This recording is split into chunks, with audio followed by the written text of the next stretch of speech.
Bueno, muy buenas tardes con todos. Nuevamente Contadores Independientes Group presentando mediante mi persona el contador público colegiado Alexander Valle. Les saluda fundador de Contadores Independientes Group. Vamos a presentar el día de hoy coaching ejecutivo por el licenciado en leyes, el abogado Luis Lavi Coach, el coach ejecutivo, disertación, Ujú. ¿no? El coaching ejecutivo y su impacto en el mundo organizacional y la empresa, entendiendo el proceso. Todo esto es en base a lo que se refiere que no solamente nosotros, no solamente somos personas que trabajamos para una empresa, para unos clientes o para nosotros mismos en nuestro desarrollo personal. Tenemos que entender cuál es nuestra función y por qué la hacemos, ¿no?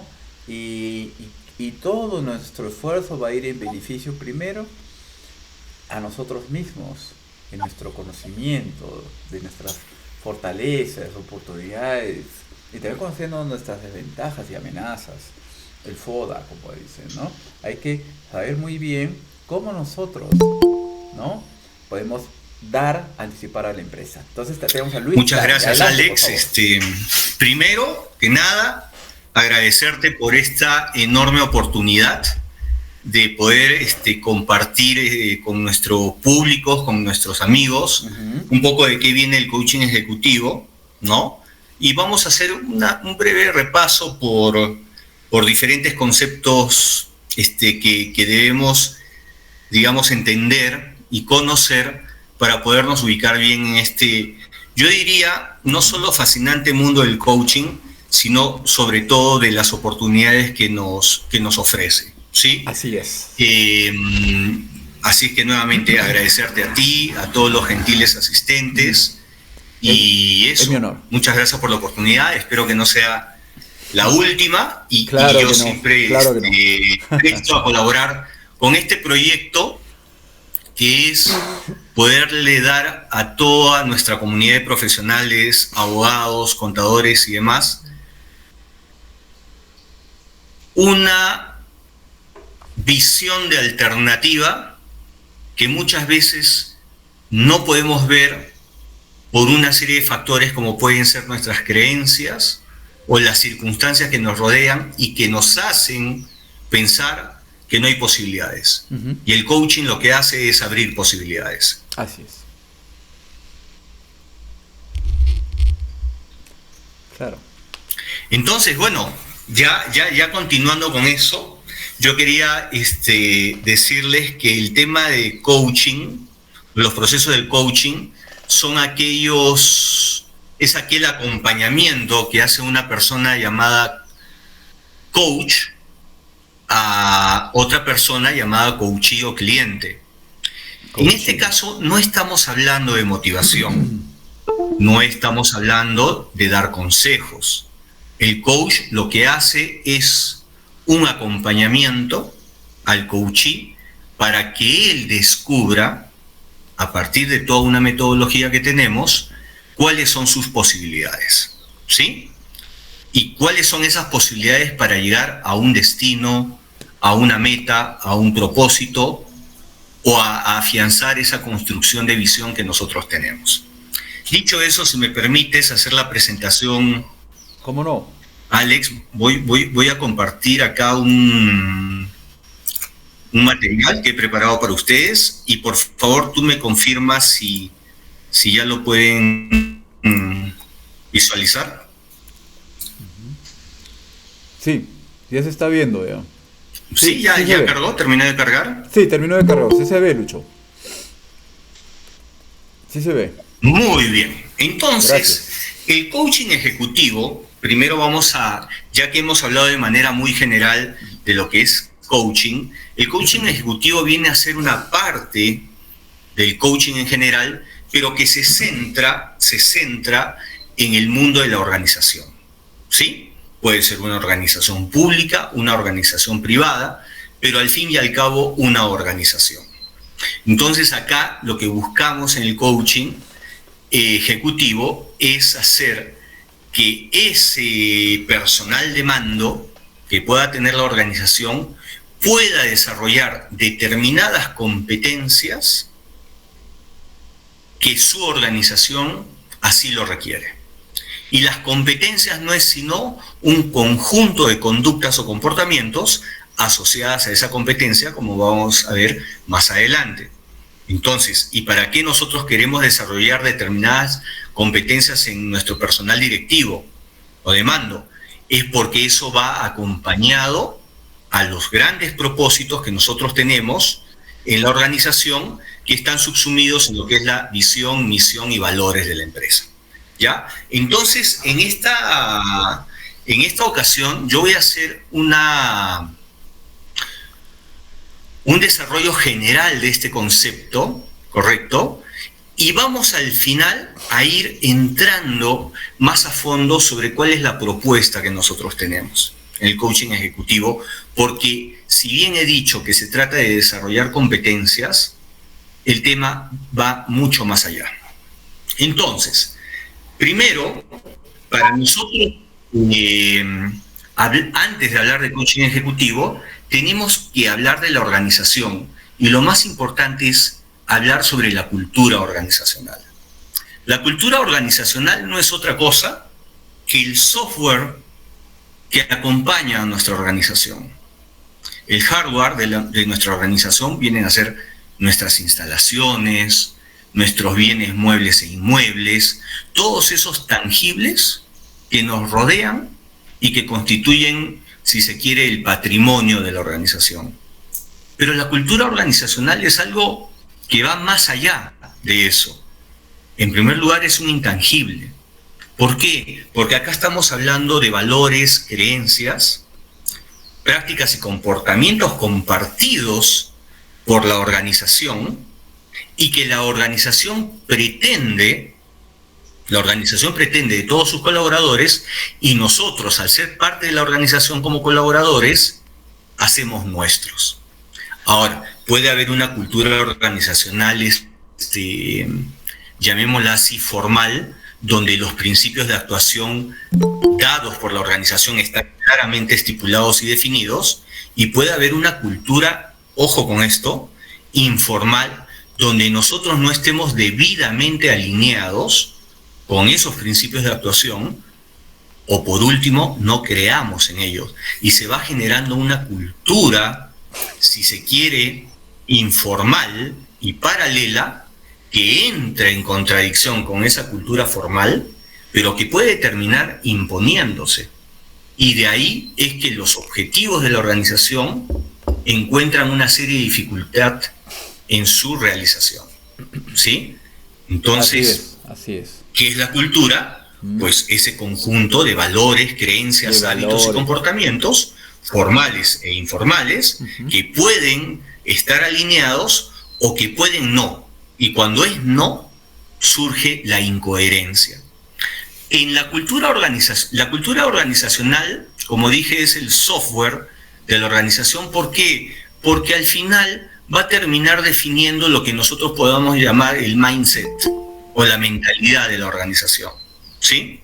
Y eso tiene que estar debidamente alineado, porque dentro de los propósitos o los grandes propósitos estratégicos de una organización, digamos de una privada, está el tema de la rentabilidad, por ejemplo.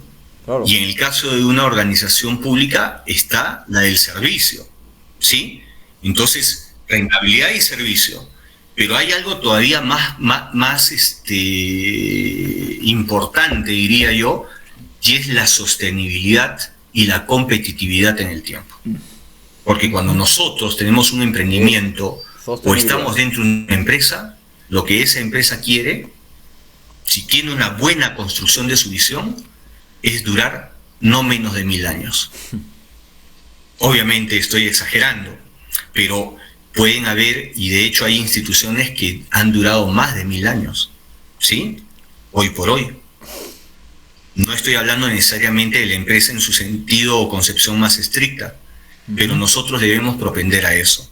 Entonces, trabajar la cultura organizacional es clave. y hacerla parte de toda la organización, pues resulta fundamental.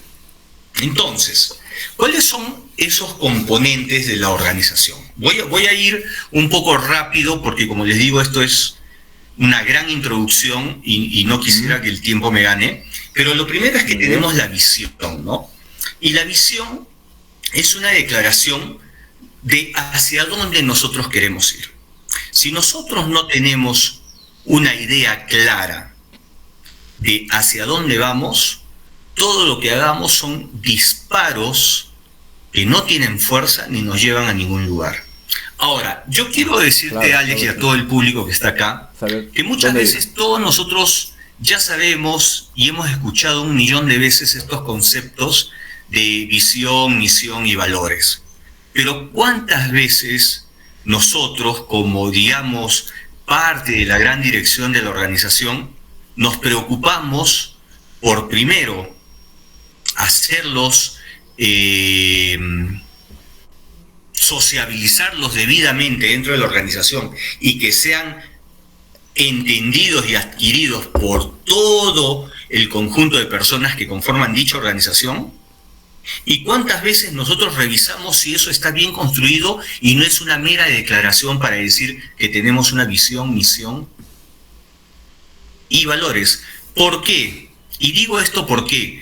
Porque si tenemos bien claro que nosotros como visión es ese futuro deseado al cual nosotros queremos llegar, pues no solo la idea de visión se queda en ello, sino que nosotros tenemos que profundizarla a partir del propósito real que nosotros queremos lograr y cómo, y fíjense lo que voy a decir, estamos conectados con esa visión a partir de los objetivos que nos ponemos. Entonces acá yo he hecho una breve, les hago una breve explicación y desarrollo sobre esas conexiones. La primera conexión que nosotros tenemos y la más básica es por el deber. Son lo que llamaríamos conexiones o metas orgánicas, ¿sí? ¿Y qué nos dice esto? Que es aquello que debemos hacer porque lo tenemos que hacer. Y fíjense la palabra que acabo de usar, tenemos. Nos vemos obligados. Es lo que el día a día nos pide a nosotros. No solo dentro de la organización, sino dentro de nuestras vidas. ¿Sí? Pero ¿saben qué sucede con esto? Que el nivel de conexión y por ende de motivación con este tipo de objetivos orgánicos es bastante débil. Es bastante débil. Requiere y nos exige mucha energía. Y normalmente no lo desarrollamos con la fuerza, el carácter y el ímpetu que se necesita. Los siguientes son la conexión mental. Acá en la conexión mental, nosotros, que es un nivel superior al del orgánico, sabemos, fíjense lo que voy a decir, sabemos lo que tenemos que hacer. Sin embargo, eso que nuestra mente sabe que tiene que hacer, no llega a convencer a nuestro corazón. Y por eso procrastinamos. ¿Sí? Entonces, sabemos lo que nos conviene, pero siempre encontramos una excusa para no hacerlo. Cuando empiezo la dieta, cuando empiezo a estudiar, cuando termino mi tesis, cuando iniciamos el proyecto, etcétera, etcétera. Lo que le sigue es la conexión mental y emocional. Esto es bastante interesante porque acá ya entran a tallar las emociones, fíjense en los objetivos para cumplir nuestra visión. Y esto va más allá del mundo organizacional, inclusive. En esta conexión mental y emocional, lo que nosotros tenemos, sabemos que no existen. Y eso lo podríamos hablar en otra oportunidad. Pero acá hay un componente emocional que nos empuja a alcanzar esta visión, este propósito. Pero ¿qué pasa cuando esa emoción, digamos, es no agradable? Pongo un ejemplo bastante fácil. Cuando tú tienes que hacer algo, producto, por ejemplo, de la ira. Cuando alguien te dice que tú no puedes hacer esto con tu equipo, y tú dices, pues yo les voy a demostrar lo contrario. Entonces eso también resulta bastante desgastante. ¿Se dan cuenta? Eso resulta bastante desgastante y muchas veces no sabemos si eso va a ser sostenible en el tiempo. Porque una emoción de ese tipo, las emociones no agradables, son como shots de energía, pero que se disipan rápidamente y te pueden llevar a tomar decisiones que en otras circunstancias tú no hubieras querido. ¿Correcto? Y sigo avanzando. Claro, Después claro. tenemos la conexión inquebrantable. Y es acá cuando tu identidad, fíjense de lo que estoy hablando, tu identidad dentro de la visión te genera ilusión. Y estás totalmente convencido de lo que quieres y hacia dónde vas. Y ese es el tipo de conexión inquebrantable, la que realmente nos va a permitir en la organización, y si todos estamos alineados a ella, la conocemos, dirigirnos con yo diría, una predictibilidad de éxito mucho más alta. Entonces, ¿dónde nos movemos nosotros? ¿En qué tipo de conexión? ¿Orgánica, mental y emocional, donde entran a tallar esas emociones no agradables? ¿O hemos logrado una conexión inquebrantable? Ahí tenemos la visión. En la misión es interesante porque al final tiene que ver con ese quehacer de todos los días, ¿no? Acá hay una frase que a mí me gusta mucho para entender lo que es la misión, ¿no? Se dice, Jesús tuvo la visión y los apóstoles tuvieron la misión. Yo creo que eso explica claramente lo que es la misión, y acá nosotros nos preguntamos quiénes somos, qué hacemos, qué nos diferencia y para quiénes trabajamos. ¿Se dan cuenta? Y respondiendo debidamente a estas preguntas, vamos entendiendo de qué viene nuestro quehacer en el día a día. Y finalmente los valores. Y fíjate, Alex, que cuando nosotros hablamos de valores, que es aquello en lo que cree la organización y es parte de su cultura, estamos revisando la cultura, no olvidemos eso, también es un aspecto que muchas veces es subestimado cuando esto es poderosísimo. Esto es poderosísimo porque los valores anteceden a lo que nosotros creemos. O sea, a nuestras creencias.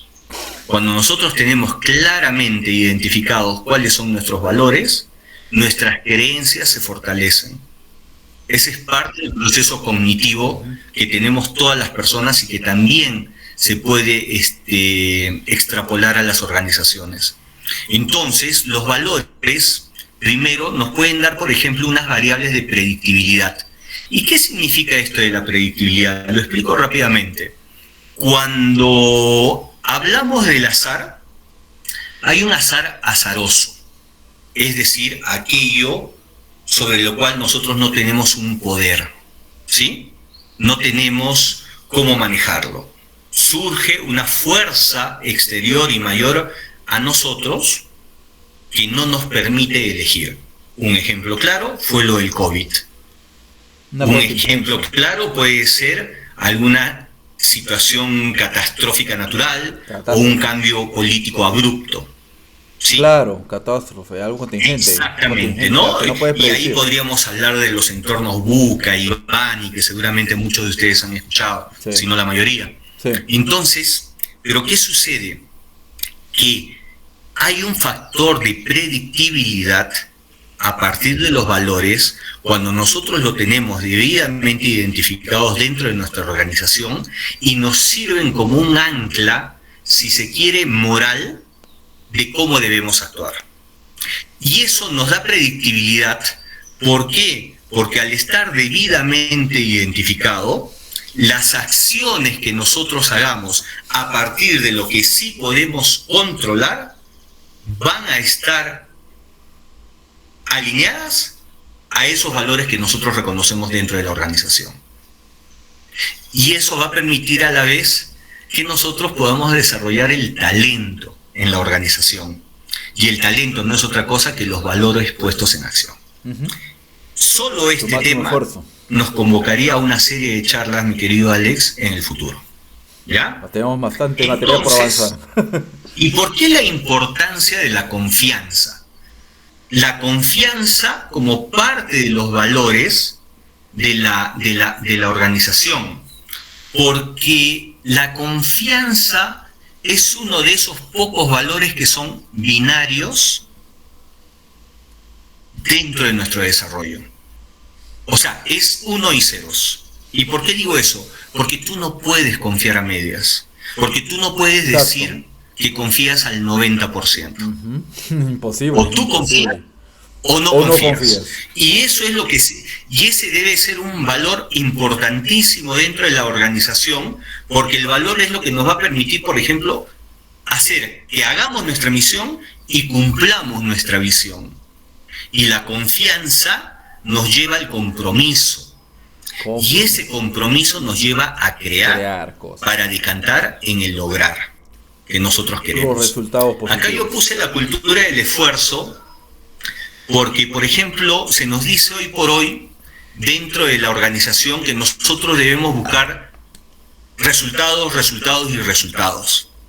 Y dentro del mundo del coaching ejecutivo, que si bien entendemos que los resultados son importantes, entendemos que no es lo más importante, porque podemos tener un ejercicio fiscal positivo y otro que no lo sea tanto. Exacto. Pero lo que es importante es la sostenibilidad y la competitividad de la organización en el tiempo.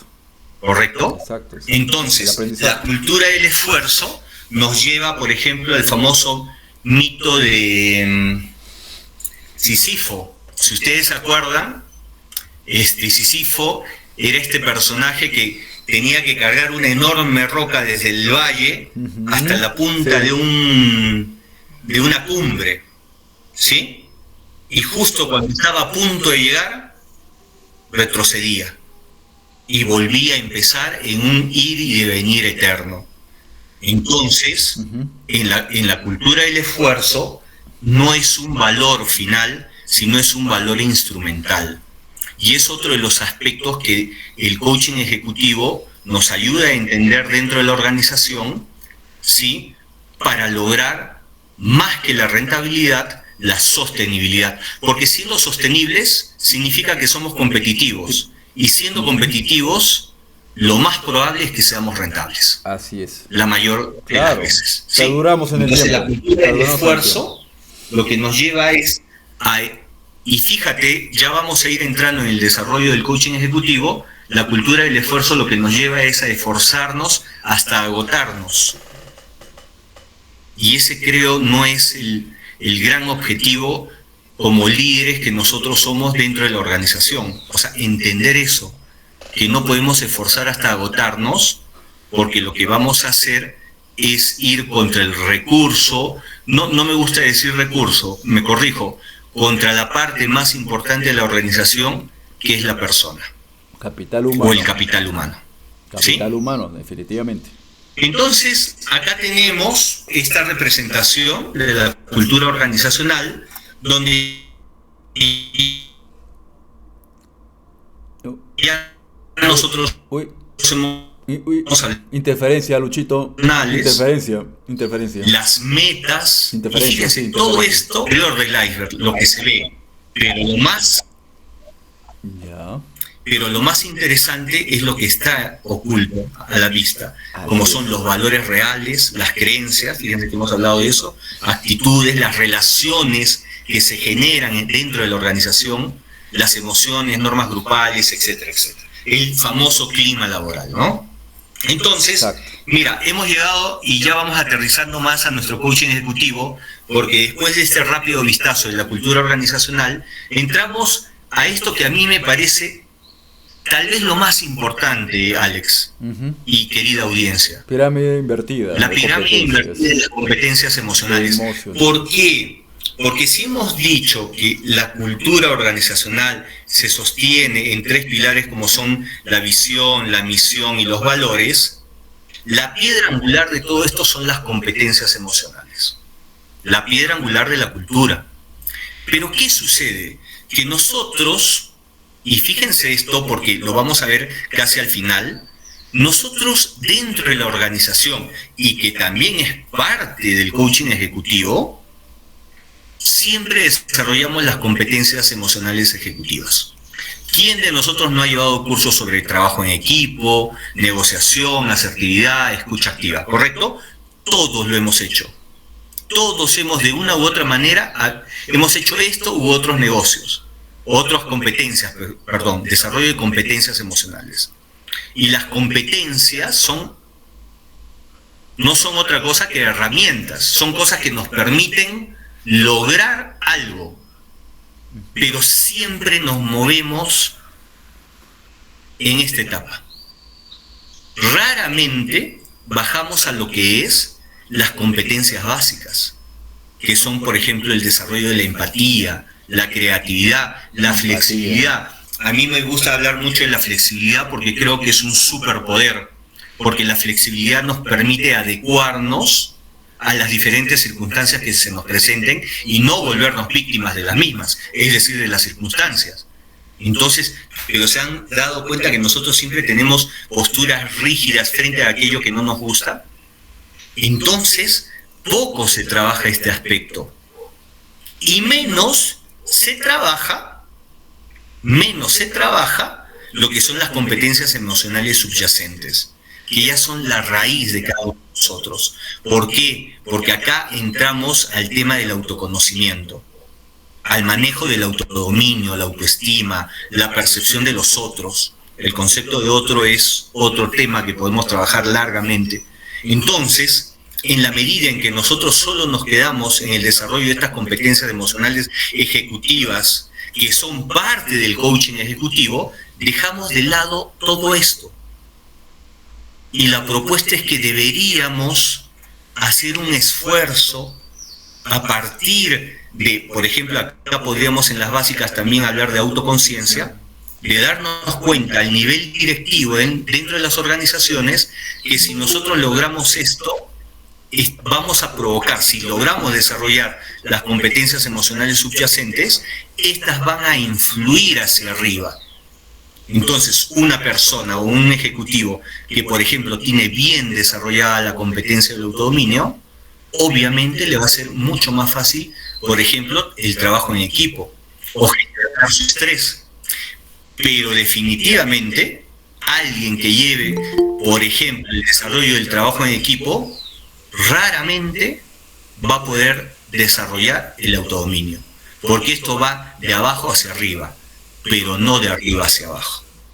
¿Ya? Entonces, esto es súper nuclear de entender, porque normalmente nosotros, dentro de, por ejemplo, las áreas de capital humano, recursos humanos, la vista está puesta acá, siempre está puesta acá, y no nos fijamos en todo esto, que es mucho más valioso. Claro. Por supuesto que sí. Importantísimo. Entonces, en el desarrollo de las competencias, esta parte, digamos, es mucho más, un poquito más técnica, ¿ya?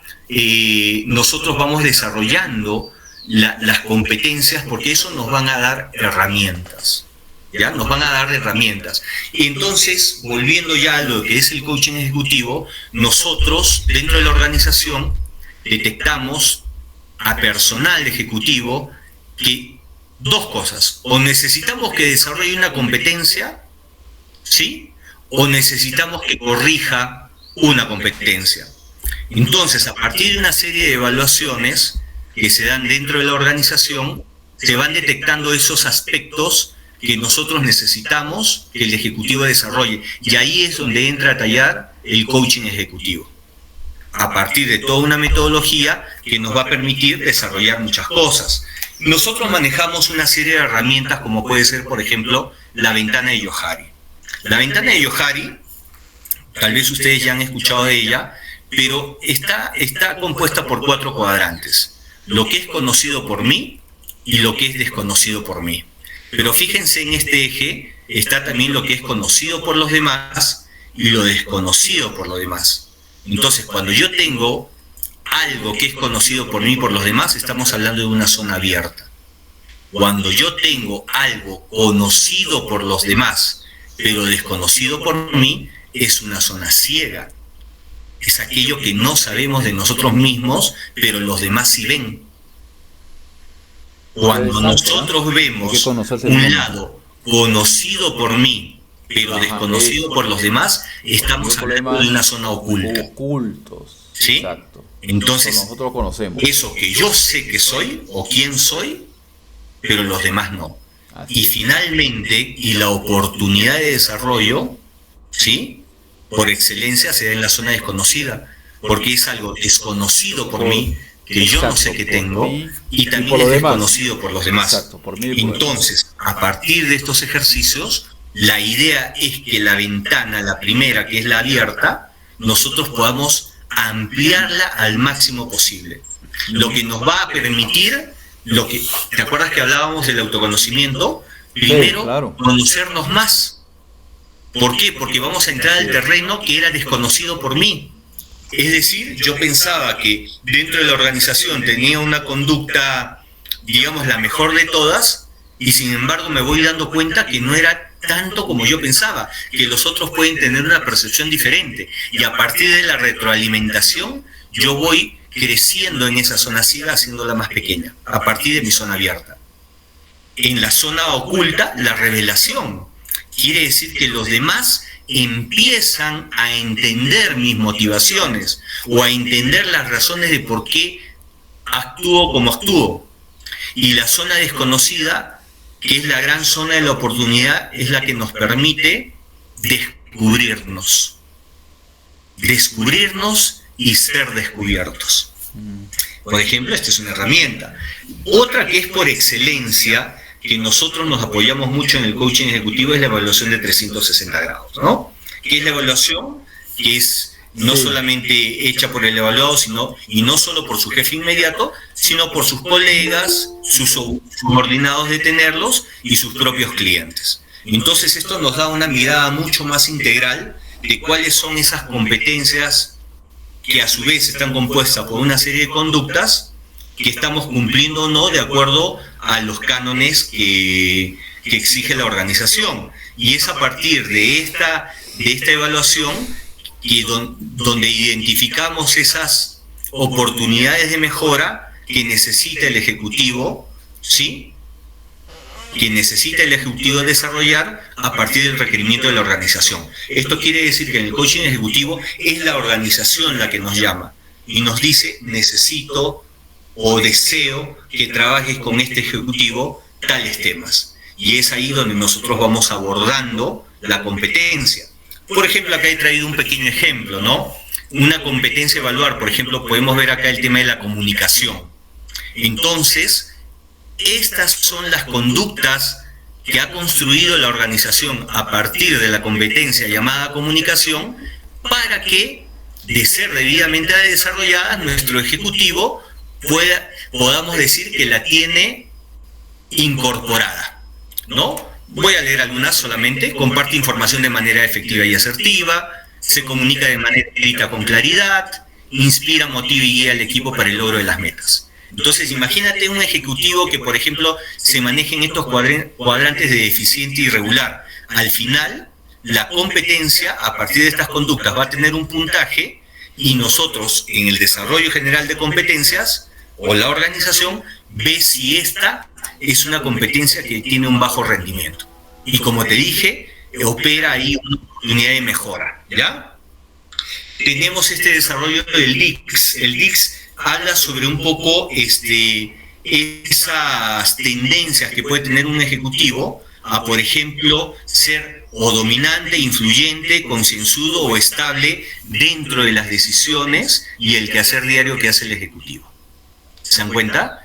Y esto no se da de la misma manera para todos los puestos. Acá tenemos un ejemplo. Por ejemplo, el perfil para un cargo de director comercial me indica que dentro del desarrollo de sus características DICS tiene que manejar este perfil, ¿sí? En dominante un 80%, en influyente un 70%, etc. Entonces, cuando se hacen las evaluaciones a los candidatos, tenemos diferentes resultados. Y obviamente los resultados que se acerquen más a este perfil nos indicarán que estamos dentro de, digamos, de aquel ejecutivo que se acerca más al puesto, ¿no?, o al rol que nosotros queremos darle. También tenemos el test MBTI, que mide las preferencias. Acá lo que nosotros vamos a conocer es cómo a partir de un test de más de, si no me equivoco, 70 preguntas, vamos a ver cuáles son, por ejemplo, las características dentro de estos 4 campos que tiene el ejecutivo. Es, por ejemplo, en la orientación de la energía, si es más extrovertido o introvertido. ¿Te das cuenta? Entonces, imagínate a un ejecutivo, por ejemplo, que esté en el área de marketing o relaciones públicas y sea introvertido. Imposible, tiene que ser comunicativo. Tú lo tienes que colocar en el lugar correcto. Claro, exacto, todos servimos para cada acción. En la forma de obtener información, ¿no? Exacto. Si es a través de hechos concretos o de su intuición, en la toma de decisiones, si está más orientado al pensamiento o a los sentimientos. Justamente. Obviamente, un ejecutivo que, por ejemplo, está más desarrollado en los sentimientos, le va a ser muy difícil despedir a personas. Naturalmente. Entonces son cosas que se tienen que cuadrar debidamente y que el coaching ejecutivo permite, ¿no? Y así sucesivamente. Ahora, hacia una comprensión más profunda del liderazgo sostenido y autoconocimiento. Fíjense, nosotros hemos hablado de todo este tipo de competencias que podemos desarrollar, ¿sí? E irnos conociendo. Siempre manejamos estas. Pero hay una cosa. Yo les pregunté al principio, si nosotros en algún momento habíamos desarrollado un buen equipo de trabajo, habíamos podido manejar, por ejemplo, el estrés, habíamos mejorado nuestra comunicación. De verdad que todos en algún momento hemos podido hacer todas esas competencias. Entonces, si nosotros concluyéramos que esas competencias las tenemos inclusive incorporadas, ¿por qué no las podemos ejecutar con éxito? ¿Por qué no las podemos hacer sostenibles? ¿Sí? ¿Por qué no las podemos hacer sostenibles? Y es por esto. Esta triple característica, que es lo último que voy a explicar, nos habla del estado interno. ¿Qué es el estado interno? El estado interno no es sino la alineación de tus pensamientos y sentimientos respecto al trabajo y la toma de decisiones que haces en el día a día en tu trabajo y más allá de tu trabajo. Y saben que esto influye un 50% en la toma de decisiones. Entonces es lo que habíamos dicho hace un rato, esa mentalidad o mindset que nosotros desarrollamos y que nos va a ayudar a construir o a sostener, dependiendo del caso, la cultura organizacional. Pero no solamente es el estado interno, que muchas veces no es desarrollado y ni siquiera percibido dentro del desarrollo de la persona en la organización. Porque creemos que es lo último que importa, o que no importa, o que ni siquiera tenemos conciencia de que existe. Y pongo un ejemplo clarísimo. ¿Tú crees, Alex, que un jefe que va a su trabajo y tiene que tomar una serie de decisiones o interactuar con su equipo y ha tenido o sigue teniendo un grave problema dentro de su matrimonio, va a poder, por ejemplo, gestionar debidamente el estrés? Si el que antes no tiene un autodominio o un autoconocimiento. Entonces fíjense cómo al subestimar lo más poderoso que hay en el desarrollo de las competencias emocionales, que son estas subyacentes, que vienen a ser el estado interno, ¿sí? Sí. Pues no, sí, claro, no lo logramos, porque esa persona va a tener una relación difícil dentro de su entorno laboral. ¿Me entienden? O si es que tiene una enfermedad, o tiene a un familiar cercano con una enfermedad, o cualquier otro tipo de problema. Entonces, esto influye el 50% dentro del éxito o no del desarrollo de competencias dentro de la organización. Y como ya hemos dicho, las competencias emocionales son la piedra angular de la cultura. Lo otro es la instrucción. Y la instrucción no es otra cosa que las habilidades duras, el conocimiento puro y duro que nosotros podemos tener de nuestro puesto de trabajo. Exacto. ¿Sí? Y que tiene que ser constante. la capacitación en sentido estricto en cuanto a lo que nosotros hacemos y desarrollamos. Y finalmente, el plan de acción. Y el plan de acción es justamente a partir de esa visión, con la misión apoyada por metas y objetivos, el paso a paso de lo que nosotros queremos lograr en el tiempo. Entonces, estos tres aspectos son concurrentes entre sí, porque si falta uno de ellos, una mesa tiene 4 patas, pero vamos a imaginar que esta tiene 3 grandes patas. Va a tambalear, va a caer. Sí, porque sabes que cuando nosotros tenemos, por ejemplo, el estado interno bien puesto, tenemos la mentalidad, la confianza, la motivación bien diseñada, tenemos un plan de acción también bien ejecutado, con las metas que se van a ir desarrollando paso a paso, a través de hitos o tramos, y no tenemos la instrucción, es como tirarse a la piscina sin agua. Exacto, sí. No tienes con qué sustentar todo. Cuando tú tienes, por ejemplo, el estado interno y la instrucción, ¿sabes qué? Pero no hay plan de acción, nunca haces nada. Exacto. Toda la vida procrastinas. No llegas a nada. ¿Sí? Y finalmente, cuando tú tienes, por ejemplo, la instrucción, y esto pasa mucho, esto sería lo más común, Alex. Cuando tú tienes la instrucción, el conocimiento de tu puesto, has hecho un montón de maestrías, tienes un plan de acción concienzudamente detallado, pero tu estado interno te falla, no haces ¿sabes nada, qué pasa? Nada. Que siempre estás con miedo, que no te atreves, o que tu desempeño siempre es bajo. Entonces, esa es la propuesta para nosotros desarrollar todo esto a partir del coaching ejecutivo. Excelente, excelente.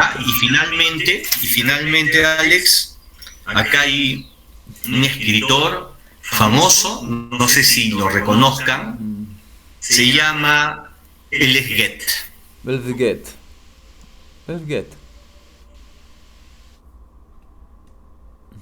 Johann Wolfgang von Goethe. Y tiene esta frase que a mí me gustó mucho y que la traigo a colación para justamente el desarrollo de nuestro capital humano. Y dice así: trata a un ser humano como es y seguirá siendo como es.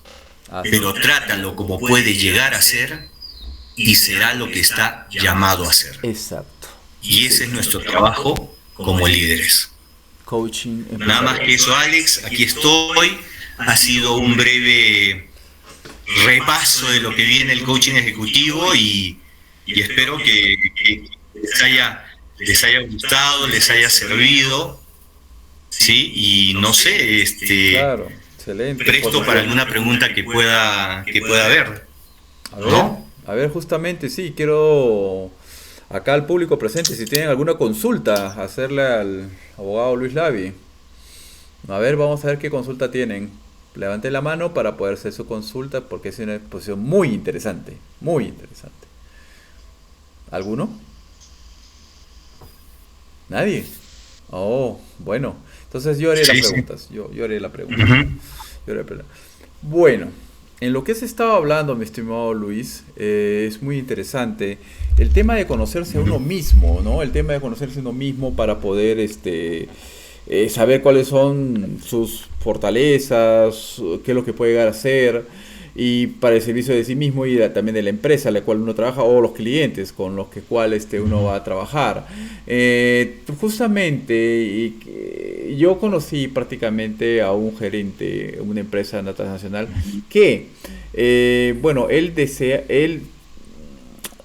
decía que cada uno de nosotros éramos gerentes de nuestro propio trabajo, ¿no? Y siempre preguntaba también, saludaba con mucha humildad, preguntaba si realmente sí podías apoyarnos, ¿no? Y si estabas muy ocupado, no como otros jefes, ¿no? Que te dicen hazlo y después tú te atiendes y te quedas hasta tarde, hasta la noche, hasta que cierre todo, ¿no? Y eso es muy importante, saber pues que dejar ser, ¿no? Dejar ser uno y ser líder de su propio trabajo, ¿no? Justamente eso, diferencia entre líder y jefe. ¿Cuál es, no? Justamente eso, ¿no? Porque el líder es el que realmente te incentiva a hacer cosas nuevas y llegar y conocerte. Y lo desconocido por todos y por ti tienes que llegar a conocerlo. Entonces, es importante. Y jefe, cualquiera puede serlo, ¿no? Entonces, ¿cómo tú has tratado todo este tema en tus clientes que tú te has encontrado entre el líder y jefe? Para esos jefes, convertirlos en líderes, ¿no? ¿Qué es lo que has aplicado? ¿Qué es lo que has podido tú lograr, ¿no? Y poder, ¿no? Justamente darle solución a este tema del liderazgo que tiene que llegar cada uno de ellos, ¿no? ¿No? Cada uno de ellos, exactamente, ¿no? Explícanos, por favor, ¿no? Justamente eso, ¿no? Y entonces, No sé si, perdóname la conexión un poquito que se cayó. ¿Cuál sería la pregunta, por favor, Alex? Sí, no te preocupes. La pregunta es la siguiente, ¿no? En los clientes que has tenido, muchas veces han sido jefes y cómo es que tú has llegado a que ellos sean líderes realmente, ¿no? Porque el líder es el que dirige, que incentiva, el jefe es el que solamente que da órdenes. ¿Cuáles son los procedimientos que tú has hecho, ¿no? En tu tema, en tu coaching ejecutivo, ¿cómo lo has logrado, ¿no? Eso quiero que lo responda, ¿no? Esa es la pregunta, ¿no? ¿No? Y bueno, también hay pruebas y errores, también esas cositas, ¿no? Eso. ¿Cómo has logrado, ¿no? Tú determinar al líder, ¿no? Mira, qué buena pregunta, Alex, porque justamente yo estaba, Exacto. a partir de la experiencia y siempre revisando material al respecto. Error y fraude. Mira lo que voy a decir, ¿ah? Hay todo un desarrollo de lo que se denomina la caricia. O sea, todas las personas necesitamos ser acariciados. Muy bien. Pero pueden haber caricias, o llamadas entre comillas caricias amables, cariñosas, positivas, y pueden haber otras que no lo son, o que creo que yo te estoy dando un cariño cuando en realidad te estoy maltratando. Mira, ahorita voy a responder tu pregunta. William Faulkner decía algo que es súper profundo, y decía: entre el dolor y la nada, prefiero el dolor. Y por eso es que nosotros a veces preferimos el maltrato o generamos maltrato antes que la nada. Y acá viene tu respuesta. Por ejemplo, encontramos a un jefe que le exige a todo su equipo que se quede más tarde de lo que debe en el trabajo, y él también se queda. Pero ¿sabes qué? Porque no quiere ir a su casa. Y arrastra a todo su equipo a soportar más horas de jornada, o está inmiscuido en el trabajo porque no quiere ir a su casa. Y eso lo hace sentir también tener una cuota de poder frente a sus colaboradores, pero todo eso parte a partir del autoconocimiento. Entonces, cuando el jefe, entre comillas, empieza a conocerse, y para mí esa es la clave de todo, Alex, el autoconocimiento, empieza a entender qué es lo que pasa dentro de él para que actúe de una manera u otra. Y en ese tránsito del jefe al líder se dan tres aspectos importantes. El primero, que es el respeto. El respeto hacia ti mismo. Exacto. Y que se va a proyectar en los demás. Tú no puedes respetar a los demás si no te respetas a ti mismo. Esencial. El segundo es el tema de la admiración. ¿Por qué? Porque aquellas conductas que nosotros sentimos como potenciadoras y motivantes, las imitamos. Y eso es la base del modelaje. Yo ahí puedo contar muchas anécdotas. Voy a contar una rapidísima respecto a esto de la admiración. Una vez yo estaba en mi oficina y vino un gerente. Nosotros, antes en mi organización, hace mucho, había una cultura de una jerarquía demasiado vertical. Entonces, si venía un gerente, tú dejabas de hacer lo que tenías que hacer para atenderlo. Sin embargo, este gerente venía de otra cultura. Y cuando me toca la puerta y yo estaba en una reunión, lo que hace es decir: Luis, discúlpame, veo que estás ocupado, regresa. Justamente. Cuando en otro caso yo hubiera tenido que dejar de hacer lo que hacía con la gente que estaba reunida para atender a ese gerente. Sin embargo, ahí me dio al venir él de otra cultura, me dio una gran lección que me admiró, y esa admiración que se generó en mí me llevó a imitarlo. Y a partir de ese momento, cada vez que yo llamaba a uno de mis colaboradores, hasta el día de hoy, le pregunto si está con tiempo para atenderme. Y finalmente lo otro es un afecto profundo. Cuando estamos en este camino del autoconocimiento, el afecto, y ya hemos hablado de la caricia, se vuelve sincero, se vuelve real y te empiezan a importar las personas. Cuando te empiezan a importar las personas, te vas volviendo un líder. Exacto, justamente. Se lideran personas, se gestionan procesos. Muy bien, buena respuesta, excelente. Uno lidera realmente personas, ¿no? Y se gestiona procesos, ¿no? Y justamente, ¿no? Todo eso es muy importante, ya que tenemos el tema de que todos podemos cometer errores, pero otra cosa son fraudes, ¿no? El error es no intencional y fraude es a dolo, ¿no? Entonces, todo eso es un proceso de aprendizaje, ¿no? Del cual que nosotros tenemos que tener conocimiento, que todo líder sabe liderar, ¿no? A las personas. Y sabe sostener el tema de sus errores que puede tener y cómo solucionarlos en equipo, ¿no? Conociéndose unos a otros, ¿no? Y todo eso, ¿no? Y bueno, entonces siempre, volviendo al tema del gerente, siempre nos saludaba, estaba viendo cuáles eran nuestros errores y más que nada apuntaba, si es que había un error, no se señala a la persona, sino al error que se cometió. Muy importante, al error, no a la persona, no a la persona, ¿no? Para que la persona no se sienta aludida, no se sienta mal. Eso es para crear un buen ambiente laboral, ¿no? Que es sumamente importante. Entonces, eso es lo que nos enseña las grandes culturas organizacionales, ¿no? A qué error se cometió de cualquier departamento, qué área, pero no a la persona, ¿no? Que tal persona tal la hizo y que no debe hacerse así, ¿no? No poniéndola y sintiéndose esa persona aludida, ¿no? Y es completamente comprensible de que en cualquier momento del procedimiento nosotros podamos cometer algún error, ¿no? Y poder, la manera de poder solucionarlo y tomar las medidas correctivas, ¿no? Mira, me has hecho acordar, lo digo rápidamente, un aspecto importantísimo a partir de tu comentario tan acertado. ¿Cuál es la diferencia entre error y fracaso? Bueno, que el fracaso es el error más culpa, donde tu diálogo interno te invita a cuestionarte y a criticarte, ¿sí? Y que te va dando vueltas y vueltas a ti mismo. ¿Te acuerdas que habíamos hablado del estado interno? Ya, el estado interno, dentro de su composición, tiene el diálogo interno. Entonces el fracaso es el error más culpa, porque tú te vives achacando. Mientras que el error, y solo el error, no es otra cosa que aprendizaje. ¿Qué pasó? ¿Qué hicimos mal para corregirlo? Exacto, pero sin buscar culpables, ¿no? Exacto. Y esa es otra mirada de cultura.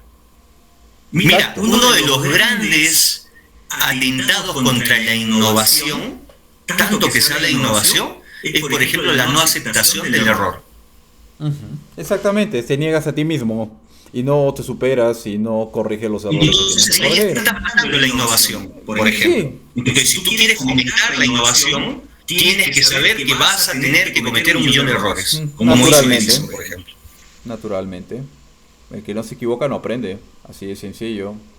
Y bueno, sigue con esa soberbia de no querer admitirlo y no avanza. Y realmente la empresa es la única perjudicada, ¿no? De no poder tomar las medidas correctivas. Así es. Así es, ¿no? Entonces hay que seguir adelante nomás, ¿no? Buscar las soluciones para no volver a cometerlas, definitivamente. Así se forma una cultura organizacional positiva. Ajá. Exacto, ¿no? Entonces hay que ver eso, ¿no? Entonces, bueno, Eso es que dice que nunca se ha equivocado, nunca Encantado. aprende. Y más bien, Luisito, te agradezco bastante por tu exposición. Excelente, ¿no? Espero que no sea la última vez. Y vamos a tener más sesiones con más tiempo, más de 1 hora, 2 horas, para poder ir aprendiendo Mira, coaching. yo quiero Aprendiendo tú. nuevamente agradecerte la oportunidad y veo acá varios amigos que de hecho están en puestos directivos de influencia dentro de sus organizaciones, negocios o empresas. Y con esto acabo, Alex. Hay algo que yo también he entendido, ¿no? En este desarrollo del estado interno, digamos, exclusivo del estado interno, y es que lo importante acá es el mensaje y no el mensajero. Volvámonos mensajeros Exacto, del los mensaje conocimientos. importante de que podemos construir una mejor cultura siempre. Por supuesto, de los errores se aprende. ¿No? Muchas gracias nuevamente, Luis, por tu exposición, brillante exposición. Te agradecemos todos y a todos los participantes. Y esta no va a ser la última vez. Y bueno, están invitados nuevamente y programando nuevamente otra nueva sesión con el licenciado abogado Luis Gracias Lave. a ¿Ok? todos Luis ustedes. Lave. Gran fin Muchas de semana. gracias. Un fuerte abrazo. Pásela bien todos. Éxitos. Gracias. Y sinceros éxitos. Gracias. Nos vemos. Gracias también.